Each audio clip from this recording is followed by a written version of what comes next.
আসসালামু আলাইকুম। আশা করি সবাই ভালো আছেন। অনেকেই বলেন আইএলস টিপস অ্যান্ড ট্রিক্স দিয়ে আসলে কিছু হয় না। আইএলসে দুইটা জিনিস সবথেকে বেশি স্পেশাল বা সবথেকে বেশি ইম্পর্ট্যান্ট। একটা হচ্ছে ভোকাব জানা।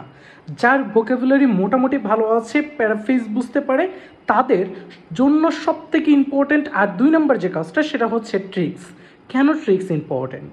ট্রিক্সগুলো আপনার টাইমটা ম্যানেজমেন্ট করতে শেখাবে। টাইমটা অল্প সময়ের মধ্যে আসলে কীভাবে আপনার প্যাসেজটা সলভ করবেন, মেইনলি টাইম ম্যানেজমেন্টটা শেখাবে। তো যারা টাইমের মধ্যে সলভ করতে পারে না তাদের জন্য সবথেকে স্পেশাল যে বিষয়টা জানতে হবে সেটা হচ্ছে ট্রিক্স জানতে হবে, কীভাবে সলভ করতে হবে, যেটাকে সুন্দরভাবে বলা হয় স্ট্র্যাটেজি। তাহলে স্ট্র্যাটেজি অথবা ট্রিক্স এইটা আপনি যদি ভালো মতো অ্যাপ্লাই করতে পারেন, অল্প সময়ের মধ্যে কীভাবে 100% অ্যাকুরেট অ্যান্সার করা যায় সেই জিনিসগুলো আইএলস শেখায়। আর এই ট্রিক্সগুলো শেখানোর কাজই আসলে আমি করে থাকি। যারা যারা এই ট্রিক্সগুলো শিখতে চায়, আইএলস অল্প সময়ের মধ্যে যারা আসলে সলভ করতে চায়, 1 ঘন্টা সময়ের মধ্যে রিডিংয়ে ভালো একটা স্কোর যারা করতে চায়,